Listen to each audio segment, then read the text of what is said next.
I was intrigued to hear Sadhguru say that, because obviously some of the fear is stoked up. It is stoked, as you yourself said, partly for political purposes. No. Unfortunately, there is often a politics of polarization that assumes that whipping up certain sentiments will gather certain votes for a particular community. There is a politics of identity that says, let's promote the interests of our caste alone, or our group alone, or our faith alone, at the expense of others. So I'm certainly not expecting and accepting the political process whatsoever from this. But at the same time, it is not right, it seems to me, to suggest that this is somehow natural. It is actually, no baby is born intolerant. Somebody's teaching that baby its attitudes, its beliefs, whom to like, whom to dislike. And in the same way, I think in our politics, we are allowing some of our leaders to tell us whom to dislike and why, for reasons that in fact are not part of our daily lives. You rightly said in the villages of India, people live side by side and they don't feel any of this hatred and unpleasantness. Is that a correct interpretation of what you meant?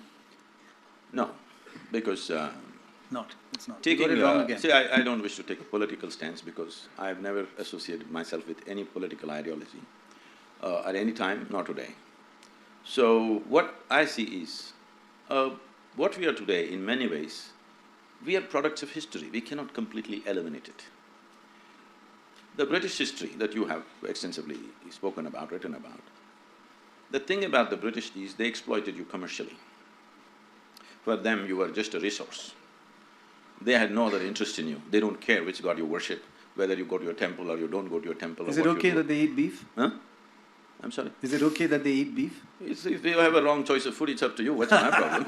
So anybody can eat beef is their choice. Is that what you're saying? Okay, of course.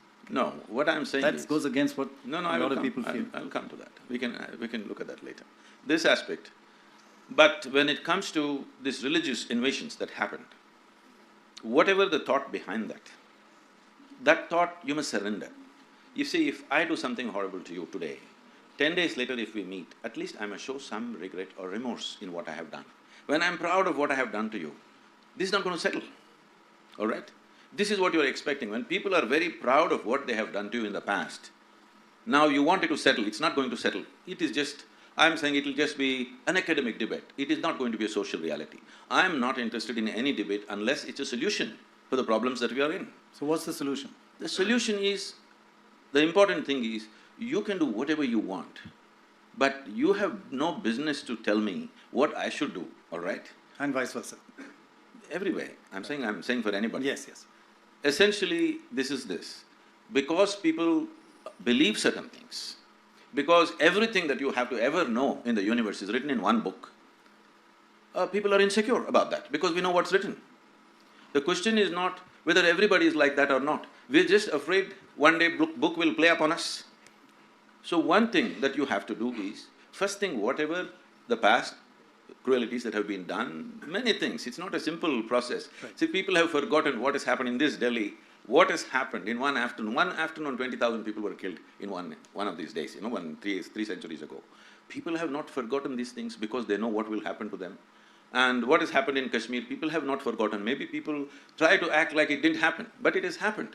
So, if the demographics don't change, you will see everything will settle down. The thing is, continuously people in a very strategic way trying to change the demographic dynamic. Now people are afraid because they know if the numbers increase, what will happen to them? So just don't do that one thing, you will see all problems will settle. Earlier, that you've traveled around India recently and throughout your life, even as a young man, when you're on a motorbike, people live with each other in complete peace and harmony and without fear, without thinking of the history and without thinking of numbers. Even now it is true. And Shashi says that… I'm telling you, even now it is true, except those communities which are kind of little ghettoed, except in those places. Everywhere else, even now it is true in this India, just now 30 days I've driven across the country. Right. Even now it is true. Every kind of people, every kind of community leaders came to me and spoke to me and I spoke to them, all this happens. See, we must understand one fundamental ethos of Indian psyche. We don't really have a problem what god you worship, because in the same family there are 32 gods and goddesses. And there is Ishwara Allah Tero Naam. No, that's okay, but I'm saying even before that. Yeah.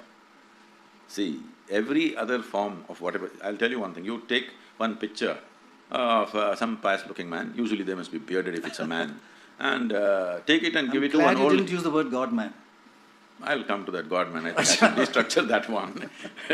If you give this picture to an old lady in some village and say, this is a great sage, she will keep it in her puja room and worship, without knowing who the hell he is. Do you understand? This is the only culture which does that. So do not destroy that by imposing something forceful, you have to believe this, otherwise you're not this or that. You don't have to believe anything to be in this country, okay? You don't have to believe anything to be a part of this culture because everybody can do their own thing. That is, we know the technology of God-making. For every one of us, we made our own God. There's something called as Ishtadevata that you can create your own god or goddess. That's right. If you like the tree, you can make the tree into your god. If you like a rock, you can make a rock into your god. This is a phenomena. This is the most wonderful thing because this is a dimension of life which should never be organized. Because the moment it's organized, it becomes something else. So this we realized from ancient times, and we made it in such a way it can never be organized. There is a desperate attempt to organize it, but it's not working anyway. You cannot organize it because to organize something, you need one particular belief system. There is no particular belief system in this country.